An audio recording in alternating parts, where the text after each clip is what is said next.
आप सबका स्वागत है डीपर लाइफ बाइबल चर्च के बाइबल अध्ययन में यीशु मसीह के नाम से। आइए हम प्रार्थना करें। परमेश्वर पिता, हम तेरा धन्यवाद करते आज के दिन के लिए। तेरे नाम को हम धन्य कहते हैं। तू महान परमेश्वर है, तू हमारा पिता है, तूने हमें छुटकारा दिया है। हम तेरे हैं परमेश्वर, तूने हमें रचा है। धन्यवाद करते परमेश्वर कि हम तेरे परिवार के सदस्य हैं। तू अपने वचनों को पूरी रीति से हमारे जीवन में पूरा करेगा।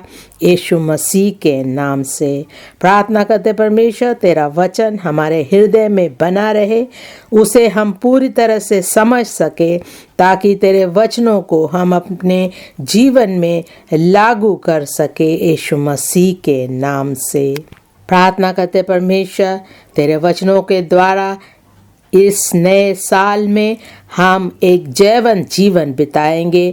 हम तुझ में आगे बढ़ते रहेंगे।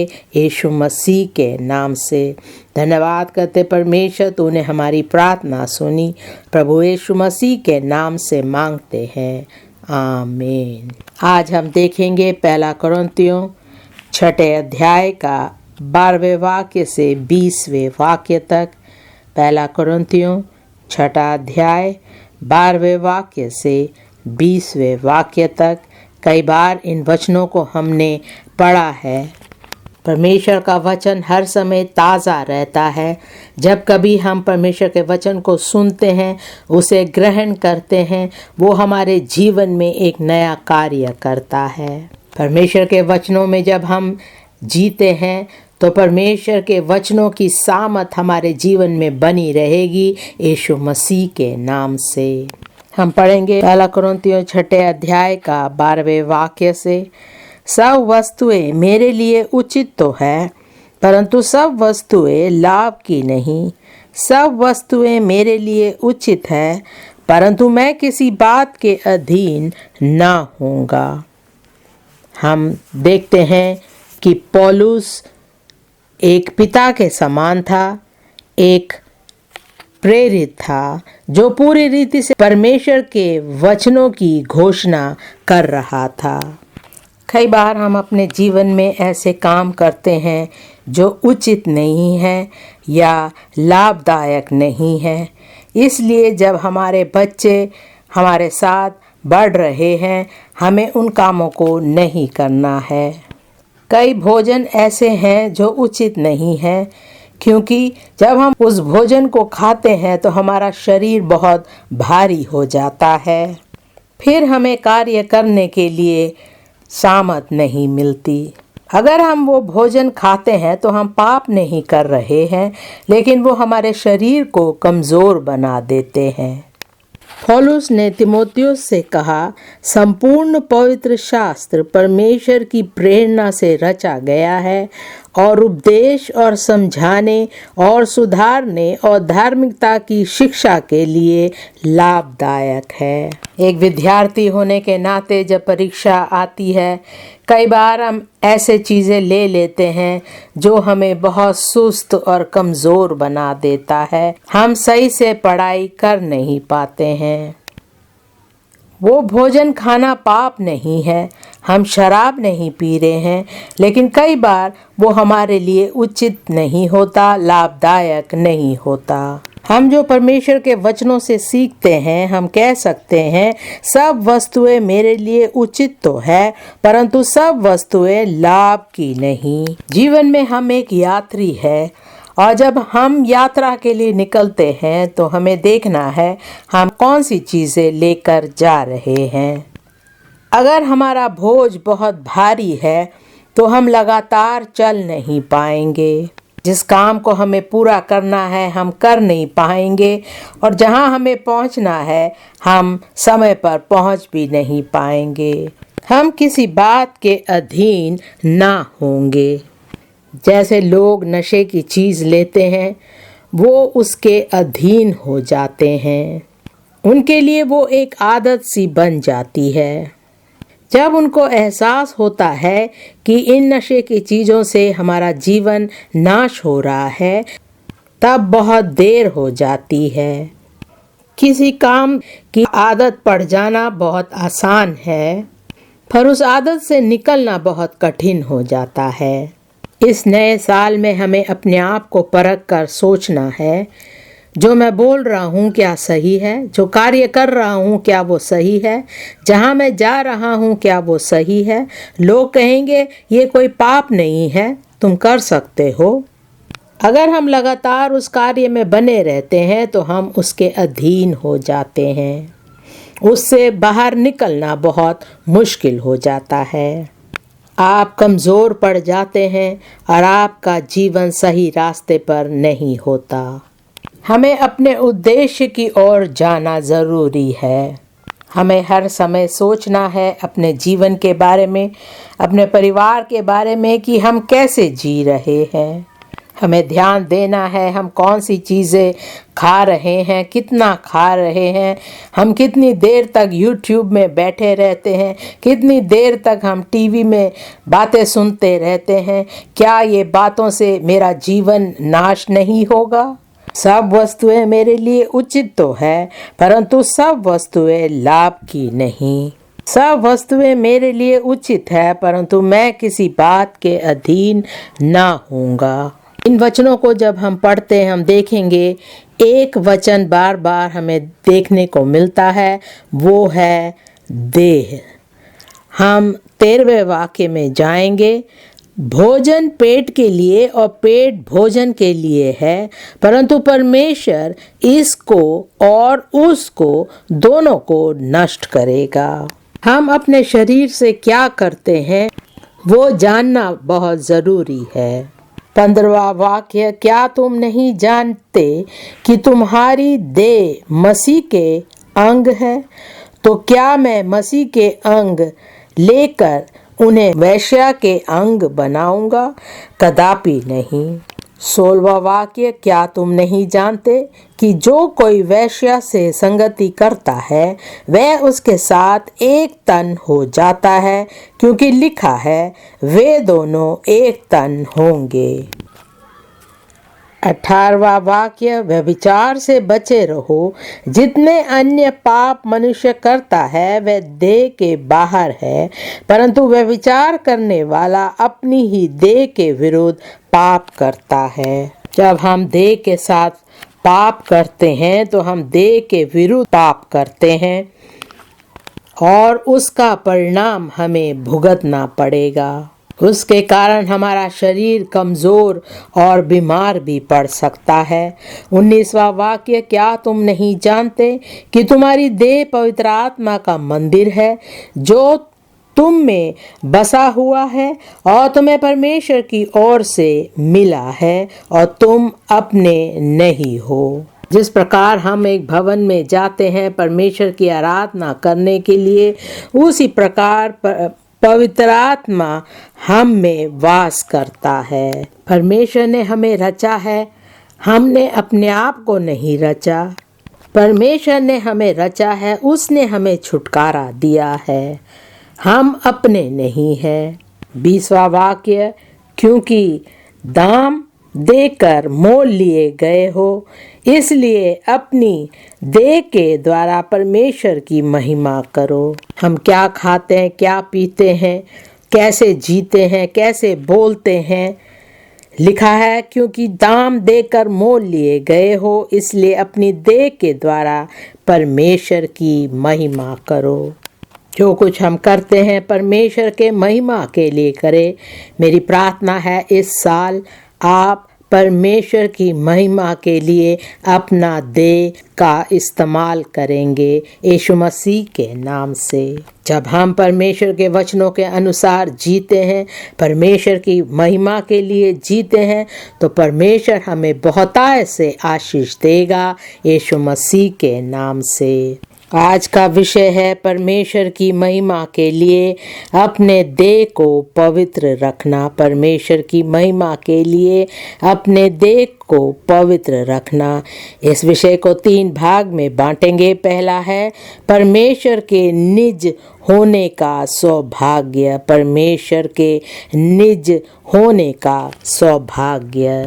हम ऐसे ही बेकार लोग नहीं हैं, लेकिन हम परमेश्वर के निज संतान है।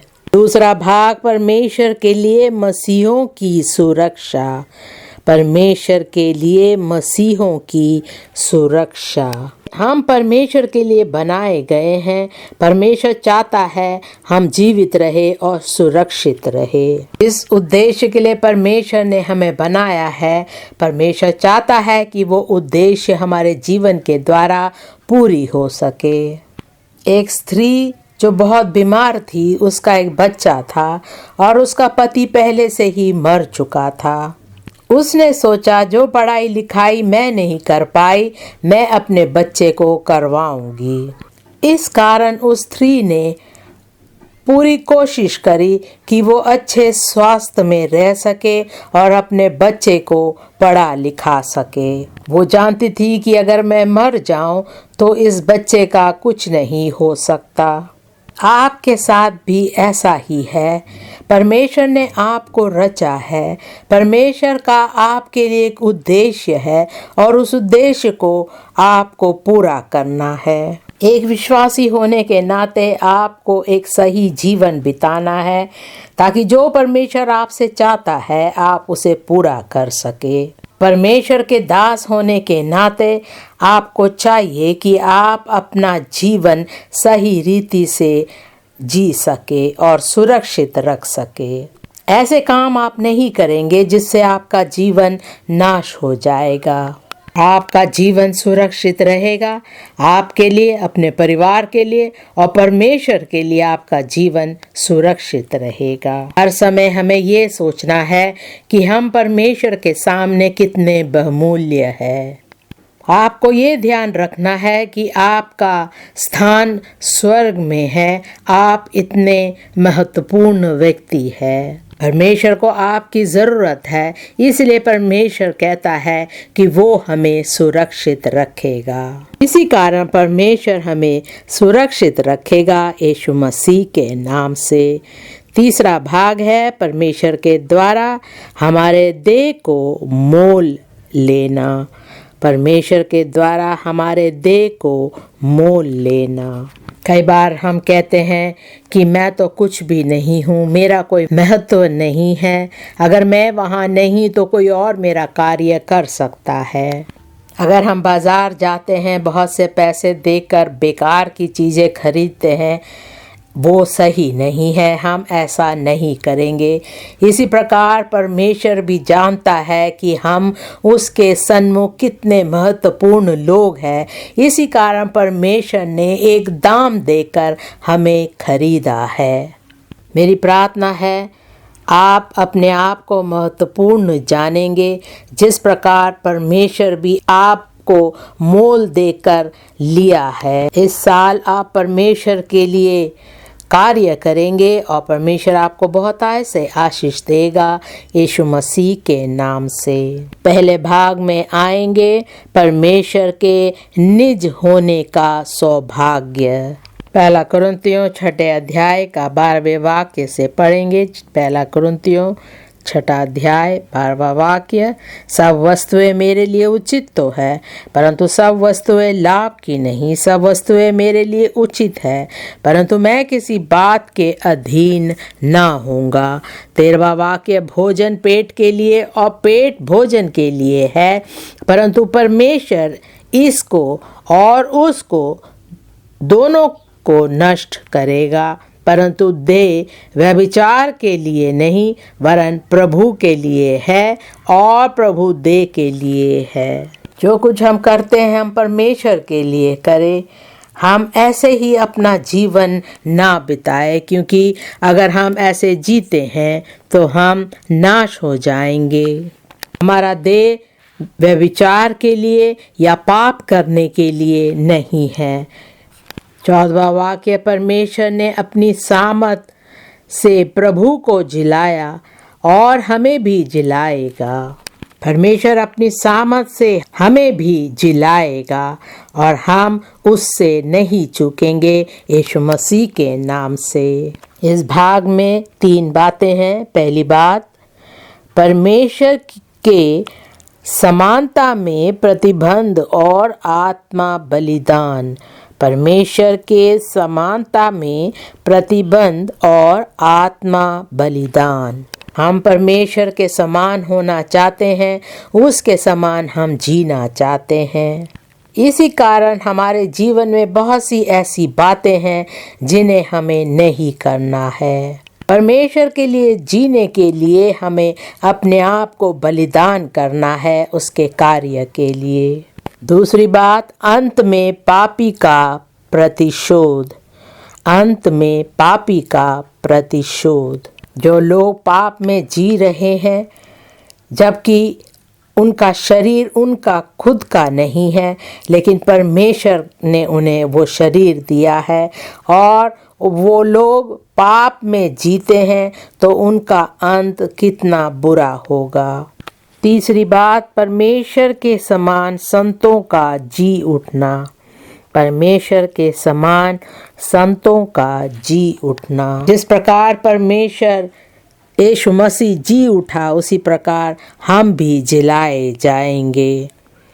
पहली बात, परमेश्वर के समानता में प्रतिबंध और आत्मा बलिदान। पहला कुरिन्थियों 10वें अध्याय का 23वें वाक्य से पढ़ेंगे। पहला कुरिन्थियों 10वां अध्याय 23वां वाक्य। सब वस्तुएं मेरे लिए उचित तो है, परंतु सब लाभ की नहीं। सब वस्तुएं मेरे लिए उचित तो है, परंतु सब वस्तुओं से उन्नति नहीं। कोई अपनी ही भलाई को नहीं वरन दूसरों की भलाई को ढूंढे। प्रेरित पौलुस विवाहित नहीं था। उसने अपने आप को पूरी तरह से परमेश्वर के कार्य के लिए समर्पित कर दिया था। वो एक पवित्र जीवन बिता रहा था। जब हम परमेश्वर में हैं, जो लोग कहते हैं ये सब उचित है, हमें देखना है सही रीति से कि वो उचित है या नहीं। हमें ये नहीं कहना है कि कलीसिया में वो भाई ऐसे जी रहा है तो मैं भी जी सकता हूँ। हम कहेंगे मैं तो पाप में नहीं जी रहा हूँ, लेकिन हमें ये देखना है कि क्या सचमुच में हम उचित कार्य कर रहे हैं, क्या हम उन्नति की बातें कर रहे हैं। जो कुछ हम करते हैं जिससे अपनी उन्नति या दूसरों की उन्नति नहीं होती, तो वो कार्य हमारे लिए उचित नहीं है। जो कुछ हम करते हैं उससे दूसरों को हमारे ऊपर शक नहीं होना चाहिए। अगर वो हम पर शक करते हैं तो उनकी उन्नति नहीं होगी। परमेश्वर चाहता है एक परिवार में पति पत्नी और दूसरे लोग भी एक उचित कार्य करें जिससे दूसरों को उन्नति मिल सके। केवल अपनी खुशी के बारे में ना सोचे, हम दूसरों की भलाई को भी ढूंढे। हम ऐसा ना कहे कि जो कुछ मैं कर रहा हूँ उससे मैं संतुष्ट हूँ। हम दूसरों के बारे में नहीं सोचते हैं। हमें ये ध्यान देना है कि हमारे भाई पर उसका क्या असर पड़ रहा है, क्या वो उन्नति पा रहा है मुझसे। हम दूसरों के काम को कभी ना बिगाड़े, उनकी उन्नति के बारे में भी हम सोचे। मेरी प्रार्थना है इस साल आप दूसरों को भी प्रोत्साहित करेंगे यीशु मसीह के नाम से। पहला कुरिन्थियों 9वें अध्याय का 27वां वाक्य। पहला कुरिन्थियों 9वें अध्याय का 27वां वाक्य। परंतु मैं अपनी देह को मारता कूटता और वश में लाता हूँ, ऐसा ना हो कि औरों को प्रचार करके मैं आप ही किसी रीति से निकम्मा ठहरूं। एक विद्यार्थी पढ़ाई कर रहा है, उसकी परीक्षा आने वाली है, उसे मेहनत करना है, लेकिन वो कहता है मुझे सब आता है, मैंने सब कुछ पढ़ लिया है। लेकिन हम उसके माता पिता होने के नाते हमें उसे प्रोत्साहित करना है ताकि लगातार वो अपनी पढ़ाई कर सके और अंत में उसे सफलता मिल सके। इसी प्रकार हमें अपने शरीर को, अपने देह को भी संभालना है। हमारी आंखें, हमारे हाथ, हमारे पाँव नहीं जानते वो क्या कर रहे हैं, लेकिन हम जानते हैं कि हम कहाँ जा रहे हैं, हमारा उद्देश्य क्या है, और उसे हमें परमेश्वर के सामत में होकर हमें एक सही जीवन बिताना है। हमें अपने शरीर को परमेश्वर के अधीन रखना है। लिखा है, ऐसा ना हो कि औरों को प्रचार करके मैं आप ही किसी रीति से निकम्मा ठहरूं। पौलुस कहना चाहता है कि हमें अपने आप को अपने देह को अनुशासन में रखना है। हम दूसरों को प्रचार करते हैं, दूसरों को प्रोत्साहित करते हैं कि वो एक सही जीवन बिताए, और हम खुद अगर एक अनुशासित जीवन नहीं बिता रहे हैं तो क्या लाभ। इस भाग में दूसरी बात, अंत में पापी का प्रतिशोध। अंत में पापी का प्रतिशोध।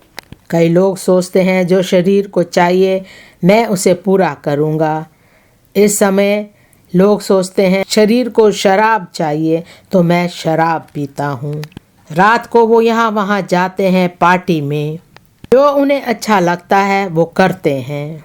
वो सोचते हैं वो मुक्त है, वो आज़ाद है, वो कुछ भी कर सकते हैं। वो कहते हैं मेरा नया जन्म हुआ है, मैंने यीशु मसीह को अपनाया है और मैं जो चाहूँ मैं कर सकता हूँ।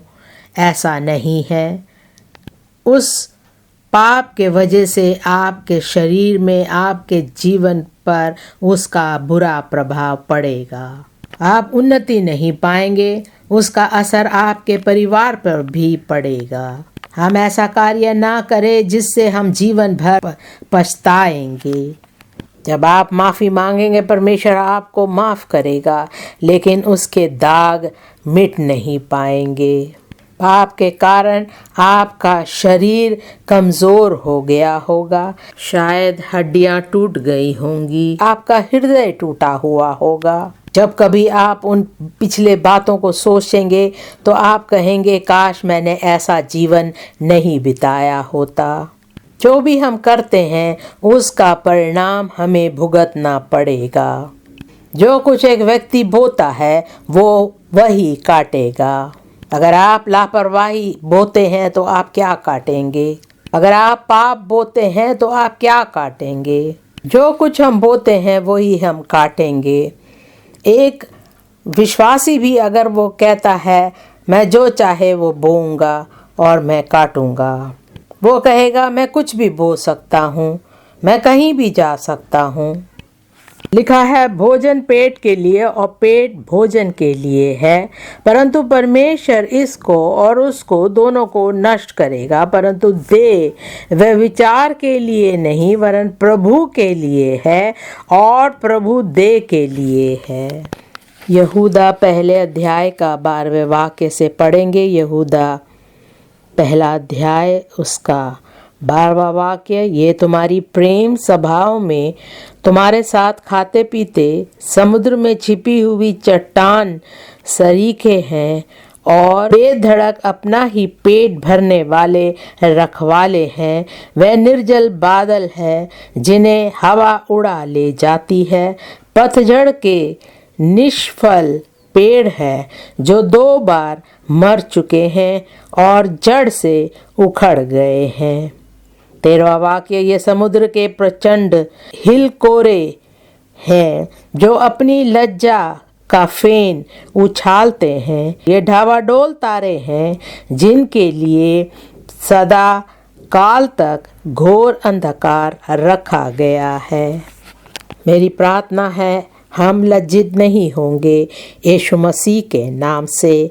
14वां वाक्य, हनोक ने भी जो आदम से 7वीं पीढ़ी में था इनके विषय में ये भविष्यवाणी की, देखो प्रभु अपने लाखों पवित्रों के साथ आया कि सबका न्याय करे और सब भक्तिहीनों को उनके अभक्ति के सब कामों के विषय में जो उन्होंने भक्तिहीन होकर किए हैं और उन सब कठोर बातों के विषय में जो भक्तिहीन पापियों ने उसके विरोध में कही है, दोषी ठहराए।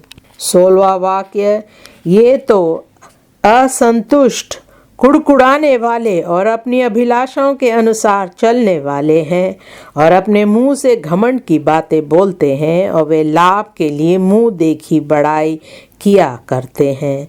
मेरी प्रार्थना है इस साल हम नहीं कुड़कुड़ाएंगे यीशु मसीह के नाम से। हम सूरज और चांद के बारे में नहीं कुड़कुड़ा सकते, क्योंकि वो वैसे ही है, हम उन्हें बदल नहीं सकते। इसी प्रकार एक पापी जब एक पाप भरा जीवन जी रहा है, हम उसके खिलाफ नहीं कुड़कुड़ाएंगे, क्योंकि उसका जीवन ऐसा ही है। हम केवल उसके लिए प्रार्थना कर सकते हैं कि परमेश्वर उसके जीवन को बदल दे। इस साल हमें ध्यान देना है, जो कुछ दूसरे कहते हैं, बोलते हैं, जीते हैं, हमें उनके बारे में नहीं कुड़कुड़ाना है, क्योंकि उनका जीवन वैसा ही है। हम दूसरों को अपने वश में नहीं कर सकते, अपने अधीन नहीं रख सकते। हमें अपने जीवन की और देखना है कि हमारा जीवन सही है या नहीं, और हमें एक अनुशासित जीवन बिताना है। उसी का 19वां वाक्य ये वे है जो फूट डालते हैं, ये शारीरिक लोग हैं जिनमें आत्मा नहीं। मेरी प्रार्थना है हम ऐसे नहीं होंगे यीशु मसीह के नाम से। तीसरी बात, परमेश्वर के समान संतों का जी उठना। परमेश्वर के समान संतों का जी उठना। पहला कुरिन्थियों 6 अध्याय का 14वां वाक्य। पहला कुरिन्थियों 6 अध्याय 14वां वाक्य।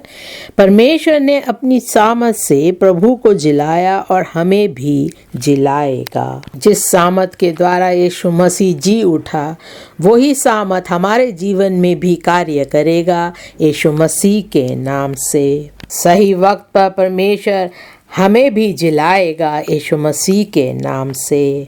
पहला थिस्सलुनीकियों 4 अध्याय का 14वें वाक्य से पढ़ेंगे। पहला थिस्सलुनीकियों 4 अध्याय 14वां वाक्य। क्योंकि यदि हम विश्वास करते हैं कि यीशु मरा और जी भी उठा, तो वैसे ही परमेश्वर उन्हें भी जो यीशु में सो गए हैं उसी के साथ ले आएगा। क्योंकि हम प्रभु के वचन के अनुसार तुमसे ये कहते हैं कि हम जो जीवित हैं और प्रभु के आने तक बचे रहेंगे, सोए हुओं से कभी आगे ना बढ़ेंगे। 16वां वाक्य। क्योंकि प्रभु आप ही स्वर्ग से उतरेगा, उस समय ललकार और प्रधान दूत का शब्द सुनाई देगा और परमेश्वर की तुरही फूकी जाएगी, और जो मसीह में मरे हैं वे पहले जी उठेंगे। तब हम जो जीवित और बचे रहेंगे उनके साथ बादलों पर उठा लिए जाएंगे कि हवा में प्रभु से मिले, और इस रीति से हम सदा प्रभु के साथ रहेंगे। 18वां वाक्य। इस प्रकार इन बातों से एक दूसरे को शांति दिया करो। हम एक दूसरे को परेशान ना करें, लेकिन एक दूसरे को प्रोत्साहित करें और शांति दिया करे। मेरी प्रार्थना है परमेश्वर आपको तसल्ली के वचन देगा यीशु मसीह के नाम से। हम दूसरे भाग में जाएंगे। परमेश्वर के लिए मसीहों की सुरक्षा। परमेश्वर के लिए मसीहों की सुरक्षा हम देखेंगे। पहला कुरिन्थियों 6 अध्याय का 15वें वाक्य से।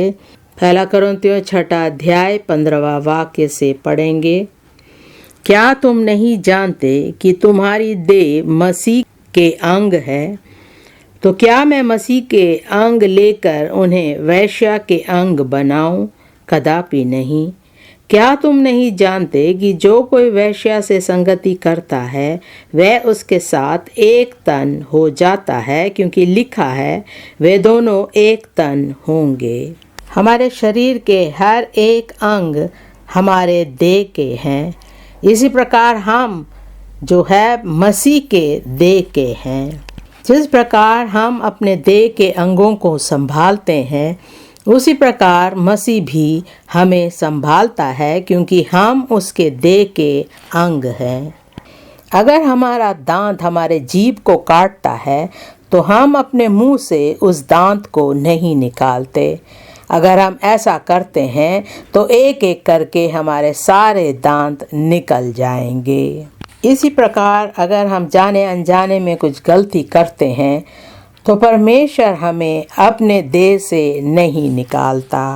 हमारे जीवन भर परमेश्वर हमें संभाले रखेगा यीशु मसीह के नाम से। हम ऐसा नहीं कह सकते कि उस भाई ने मुझसे ये पाप करवाया, क्योंकि हम खुद गए थे उस पाप को करने के लिए। आपके अनुमति के बिना कोई भी आपसे पाप नहीं करवा सकता। आपको कोई भी ये नहीं कह सकता कि आप क्रोधित हो जाओ। आप खुद किसी बात से क्रोधित हो जाते हैं। इस भाग में 3 बातें हैं। पहली बात, खोए हुओं के साथ वर्जित पाप में जुड़े रहना। दूसरी बात, विश्वास योग्य प्रेम में परमेश्वर के साथ जुड़े रहना। विश्वास योग्य प्रेम में परमेश्वर के साथ जुड़े रहना। तीसरी बात, मुक्ति के बाद विजयों के लिए पहला पाठ। मुक्ति के बाद विजयों के लिए पहला पाठ। हम इस भाग के पहली बात में जाएंगे, खोए हुओं के साथ वर्जित पाप में जुड़े रहना। पहला कुरिन्थियों 6 अध्याय का 15वां वाक्य जो अभी हमने पढ़ा, क्या तुम नहीं जानते कि तुम्हारी देह मसीह के अंग है? तो क्या मैं मसीह के अंग लेकर उन्हें वेश्या के अंग बनाऊं? कदापि नहीं। क्या तुम नहीं जानते कि जो कोई वेश्या से संगति करता है वह उसके साथ एक तन हो जाता है, क्योंकि लिखा है वे दोनों एक तन होंगे। हमारा जीवन परमेश्वर के सामने बहुत ही बहुमूल्य है। हमें बड़े सावधानी से अपने जीवन को बिताना है। शैतान हमारे विचार में पाप की बातें डालता तो है, लेकिन हमें खुद निर्णय लेना है कि हम उस पाप को करें या नहीं। हम शैतान से कह सकते हैं, कदापि नहीं, मैं पाप नहीं करूँगा। सचमुच में आप शैतान को मौका नहीं देंगे पाप करने के लिए यीशु मसीह के नाम से।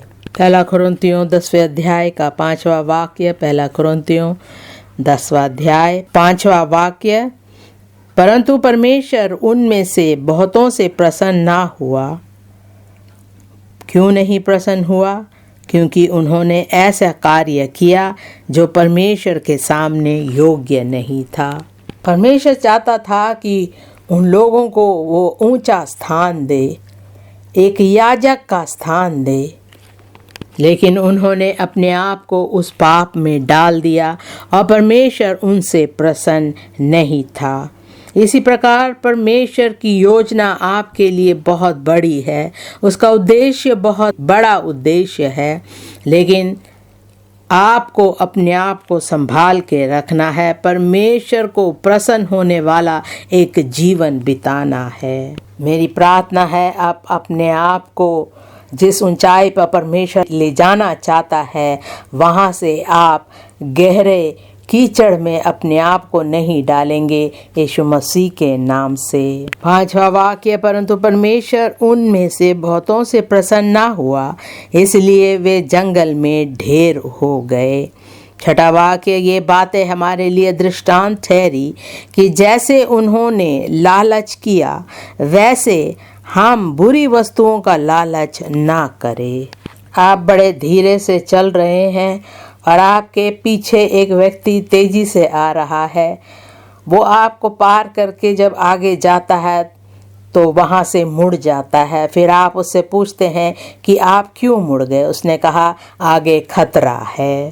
ये हमारे लिए एक उदाहरण है। जब वो कहता है आगे खतरा है तो हमें आगे नहीं बढ़ना है। ऐसा नहीं कहना है मैं खुद जाकर देखूंगा कौन सा खतरा वहाँ है।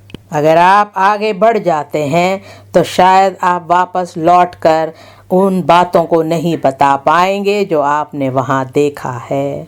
इसी कारण हमें दूसरों के उदाहरण को देखना है जो हमसे आगे चले गए थे। वे लोग हमारे लिए एक उदाहरण है। हमें देखना है कि वो अपने जीवन में क्यों गिर गए। हमें देखना है कि वो क्यों नाश हुए थे। मेरी प्रार्थना है आपकी मृत्यु दूसरों की तरह नहीं होगी यीशु मसीह के नाम से। लिखा है जैसे उन्होंने लालच किया वैसे हम बुरी वस्तुओं का लालच ना करें।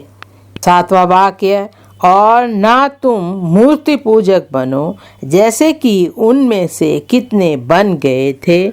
जैसा लिखा है, लोग खाने पीने बैठे और खेलने कूदने उठे। अंत में उनका परिणाम क्या हुआ?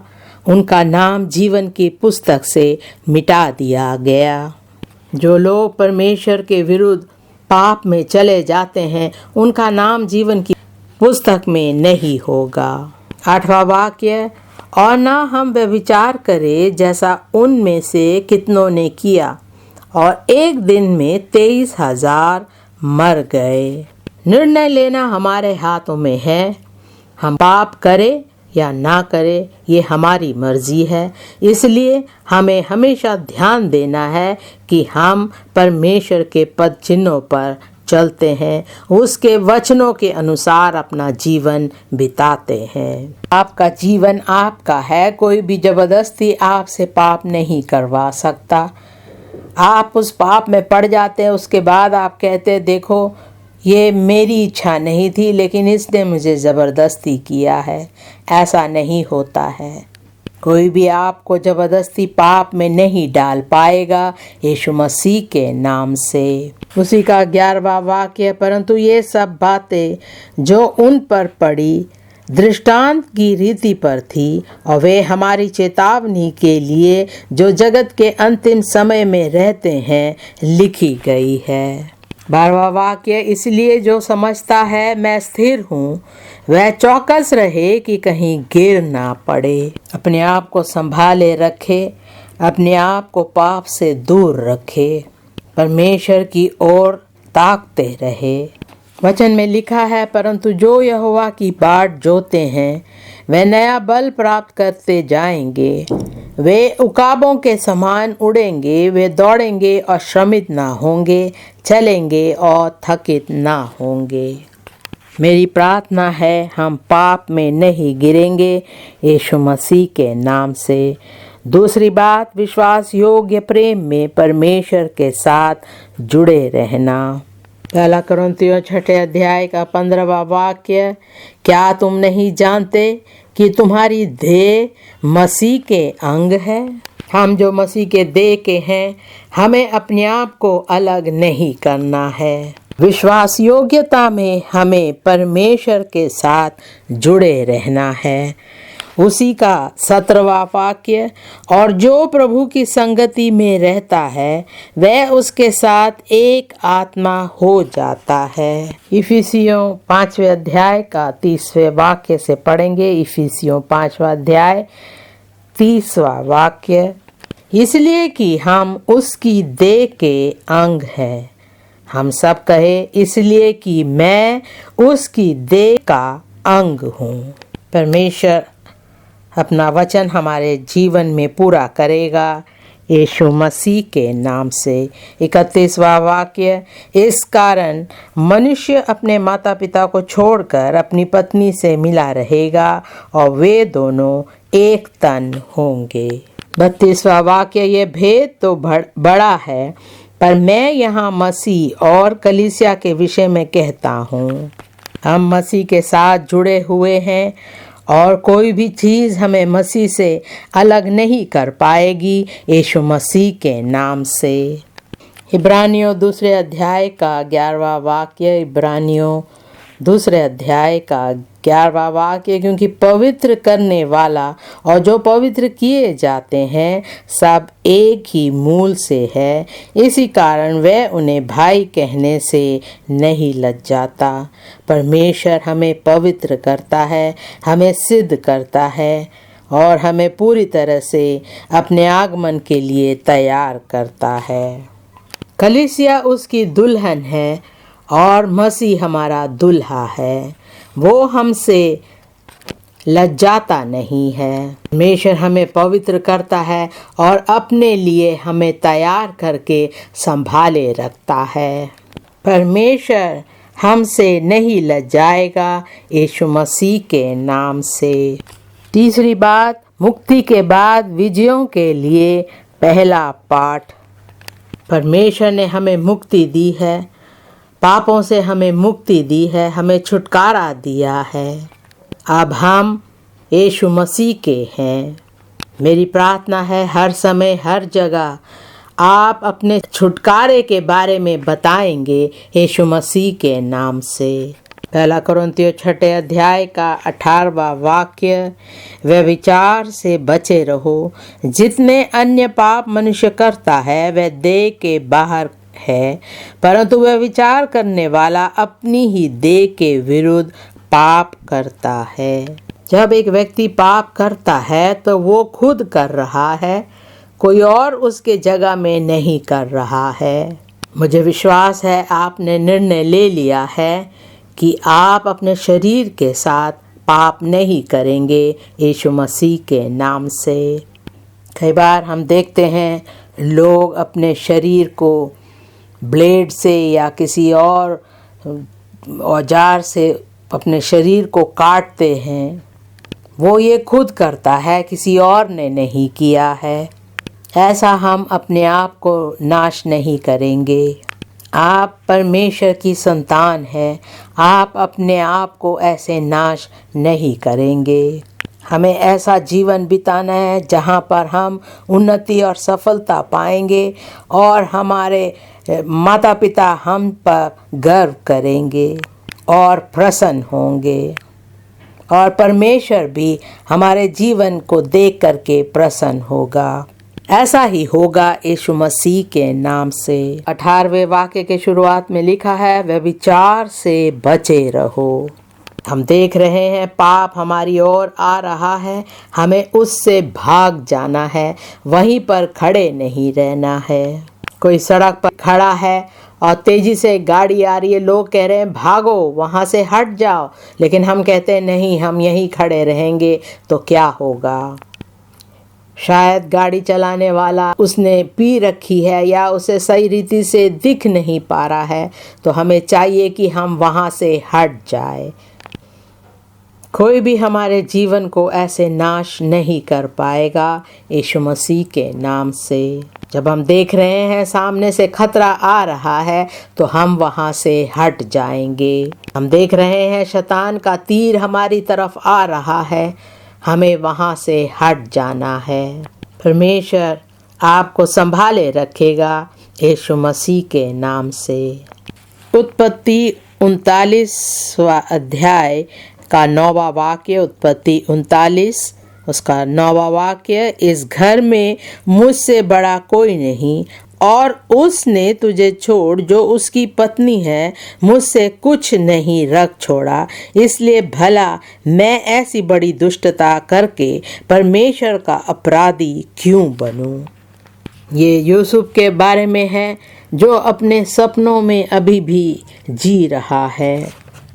वो सपने जो परमेश्वर ने उसे कई सालों पहले दिखाए थे और वो परमेश्वर की ओर ताक रहा है। जो वायदा परमेश्वर ने हमारे साथ किया है, हम उन बातों की तरफ देख रहे हैं, हम ऊंचाई की ओर देख रहे हैं। यूसुफ के साथ ऐसा हुआ कि कोई उसे पाप में डालना चाहता था, लेकिन उसने कहा कि मैं ऐसा अपराध क्यों करूं।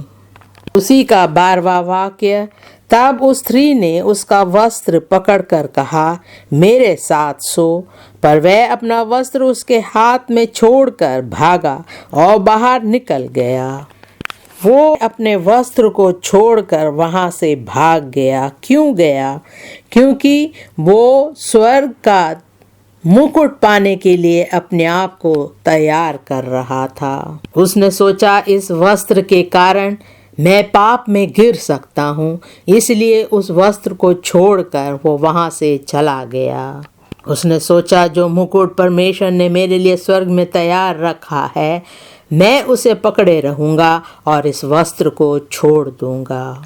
हम भी स्वर्ग जाएंगे और हमें भी परमेश्वर वो मुकुट देगा। जिस उद्देश्य से परमेश्वर ने हमें रचा है, जो अच्छी बातें परमेश्वर ने हमारे लिए रखी हुई है, वो सब हम पाएंगे यीशु मसीह के नाम से।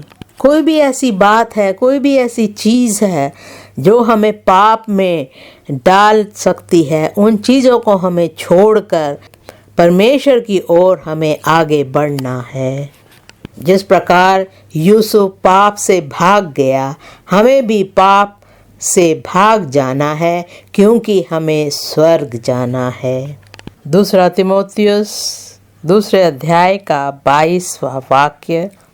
दूसरा तिमोथियुस दूसरे अध्याय का 22वां वाक्य। जवानी की अभिलाषाओं से भाग, और जो शुद्ध मन से प्रभु का नाम लेते हैं उनके साथ धर्म और विश्वास और प्रेम और मेल मिलाप का पीछा कर।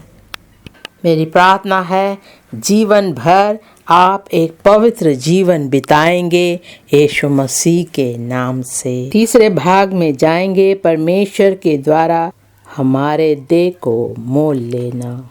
परमेश्वर के द्वारा हमारे देह को मोल लेना। पहला कुरिन्थियों 6 अध्याय का 19वें वाक्य से पढ़ेंगे। पहला कुरिन्थियों 6 अध्याय 19वां वाक्य। क्या तुम नहीं जानते कि तुम्हारी देह पवित्र आत्मा का मंदिर है, जो तुम में बसा हुआ है और तुम्हें परमेश्वर की ओर से मिला है, और तुम अपने नहीं हो। 20वां वाक्य। क्योंकि दाम देकर मोल लिए गए हो, इसलिए अपनी देह के द्वारा परमेश्वर की महिमा करो। हमारी देह पवित्र आत्मा का मंदिर है। आमीन कहे। परमेश्वर पिता, यीशु मसीह और पवित्र आत्मा, ये तीनों आपके अंदर वास करेंगे। हमें परमेश्वर की ओर से ये मिला है। पवित्र आत्मा हर समय हमारे साथ हमारे अंदर वास करेगा। लिखा है, क्योंकि दाम देकर मोल लिए गए हो। हम बहुत बहुमूल्य है। हम सब कहे, मैं बहुमूल्य हूँ। इसलिए अपनी देह के द्वारा परमेश्वर की महिमा करो। इस भाग में 3 बातें हैं। पहली बात, परमेश्वर की अनुग्रहकारी अधिकार अपने जन पर। परमेश्वर की अनुग्रहकारी अधिकार अपने जन पर। परमेश्वर का हमारे ऊपर अधिकार है, वो हम में बसता है। जब आप किसी परेशानी का सामना करते हैं, आपके आसपास कोई भी नहीं है, कोई पासवान नहीं है, तब पवित्र आत्मा आपकी सहायता करेगा। सुबह आप उठेंगे, आपके मुंह में गवाही होगी यीशु मसीह के नाम से। दूसरी बात, उसके मोल लेने की बड़ी कीमत। उसके मोल लेने की बड़ी कीमत। और तीसरी बात, हमारे याजकपन की महिमित सौभाग्य। हमारे याजकपन की महिमित सौभाग्य। पहली बात में हम जाएंगे, परमेश्वर की अनुग्रहकारी अधिकार अपने जन पर।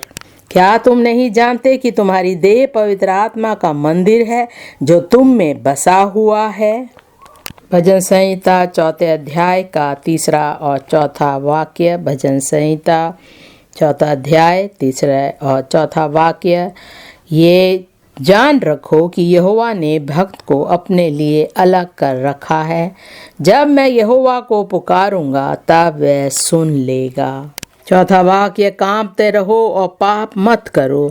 अपने अपने बिछौने पर मन ही मन सोचो और चुपचाप रहो। जब हम अपने बिस्तर पर लेटे होते हैं, बहुत से विचार हमारे मन में आते हैं, लेकिन परमेश्वर का वचन कहता है, कांपते रहो और पाप मत करो। अपने विचारों में भी पाप मत करो। परमेश्वर के वचनों पर ध्यान करो और सारे नकारात्मक बातें आपके जीवन से दूर हो जाएंगे यीशु मसीह के नाम से। ये साल आपके लिए एक उन्नति का साल होगा, एक महिमित साल होगा। परमेश्वर आपको पूरे समय संभाले रखेगा यीशु मसीह के नाम से। यशायाह 43 का 21वां वाक्य। यशायाह 43 का 21वां वाक्य। इस प्रजा को मैंने अपने लिए बनाया है कि वे मेरे गुणानुवाद करे। यहाँ पर परमेश्वर के प्रजा कौन है? परमेश्वर ने हमें अपने लिए बनाया है कि हम उसका गुणानुवाद करें। हम अपनी बीमारियों को नहीं दिखाएंगे, कोरोना नहीं दिखाएंगे, निराशा नहीं दिखाएंगे। हम परमेश्वर का गुणानुवाद करेंगे यीशु मसीह के नाम से। दूसरी बात, उसके मोल लेने की बड़ी कीमत। उसके मोल लेने की बड़ी कीमत। आप परमेश्वर के सामने कितने बहुमूल्य है कि परमेश्वर ने आपको मोल ले लिया। पहला कुरिन्थियों 7वें अध्याय का 23वां वाक्य। पहला कुरिन्थियों 7वें अध्याय का 23वां वाक्य, तुम दाम देकर मोल लिए गए हो, मनुष्यों के दास ना बनो। अगर आपको कोई बुलाता है कोई गलत काम करने के लिए, बुरा काम करने के लिए, आप ना करें, क्योंकि अगर आप उस काम में मर जाते हैं तो आप नरक जाएंगे। हमें बुरे काम नहीं करने हैं। हम परमेश्वर के लिए बहुमूल्य है। परमेश्वर ने हमें दाम देकर मोल लिया है, इसलिए हम कोई गलत काम कर हम उसमें नहीं पड़ेंगे यीशु मसीह के नाम से। पहला पतरस का पहला अध्याय उसका 18वां वाक्य। पहला पतरस पहले अध्याय का 18वां वाक्य, क्योंकि तुम जानते हो कि तुम्हारा निकम्मा चाल चलन जो बाप दादाओं से चला आता है, उससे तुम्हारा छुटकारा चांदी सोने अर्थात नाशवान वस्तुओं के द्वारा नहीं हुआ, पर निर्दोष और निष्कलंक मेमने अर्थात मसीह के बहुमूल्य लहू के द्वारा हुआ। आप इतने बहुमूल्य हैं और इस बात को आप हर समय याद रखेंगे यीशु मसीह के नाम से। तीसरी बात, हमारे याजकपन की महिमित सौभाग्य।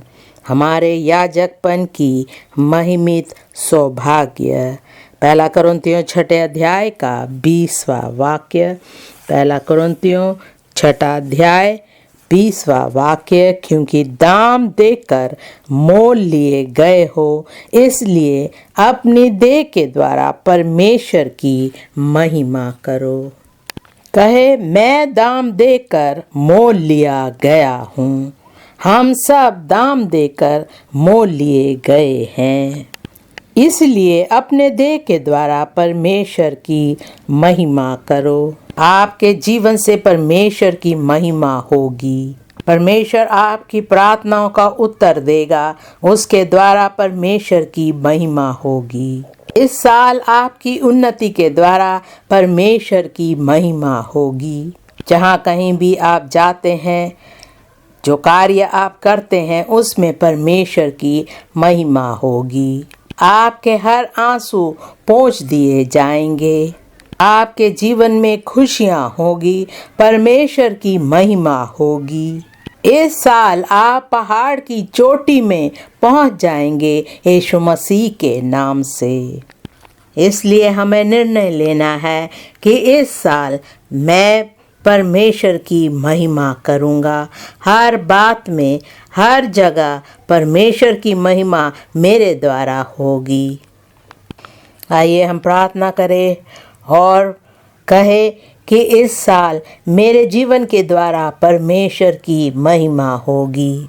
इस साल शैतान के हर एक कार्य आपके जीवन में नाश हो जाएंगे यीशु मसीह के नाम से। परमेश्वर हम सब के मुंह में गवाही देगा यीशु मसीह के नाम से। अपने हाथों को उठाकर इस साल की आशीषों को प्राप्त करें। आइए हम प्रार्थना करें। परमेश्वर पिता, हम तेरा धन्यवाद करते समय के लिए। परमेश्वर, मैं सारे बहुमूल्य बच्चों के लिए प्रार्थना करता हूँ।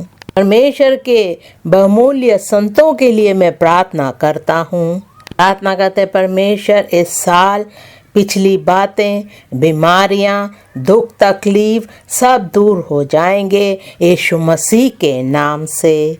परमेश्वर, तूने हम सबको एक दाम देकर मोल लिया है, इसलिए प्रार्थना करते परमेश्वर कि हम तेरी महिमा के लिए जिएंगे, हम लाभदायक होंगे यीशु मसीह के नाम से। तेरा चिन्ह हम सब के ऊपर होगा, हम सब तेरे योद्धा होंगे यीशु मसीह के नाम से। इस साल के सारे वायदे हम सबके जीवन में हाँ और आमीन होंगे यीशु मसीह के नाम से। हर एक नकारात्मक बातें, हर एक शैतान के कार्य हम सब के जीवन में नाश हो जाएंगे यीशु मसीह के नाम से। जो कोई हमें इस साल नीचे गिराना चाहता है, उनके काम हमारे जीवन में कभी भी सफल नहीं होंगे यीशु मसीह के नाम से। पिछले साल की परेशानियां, बीमारियां, हर दुख तकलीफ हमारे जीवन से दूर हो जाएंगे यीशु मसीह के नाम से।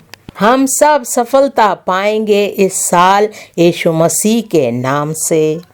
इस साल हमारे ऊपर कोई भी बीमारी नहीं आएगी यीशु मसीह के नाम से। पिता, पुत्र और पवित्र आत्मा के साथ मिलकर के जब हम कार्य करेंगे, हम उन्नति और सफलता पाएंगे यीशु मसीह के नाम से। हम सबको आशीषित कर और दूसरों के लिए हम आशीष का कारण बनेंगे यीशु मसीह के नाम से। हमारे जीवनों के द्वारा परमेश्वर की महिमा होगी। धन्यवाद करते परमेश्वर, तूने हमारी प्रार्थना सुनी। प्रभु यीशु मसीह के नाम से मांगते हैं, आमीन।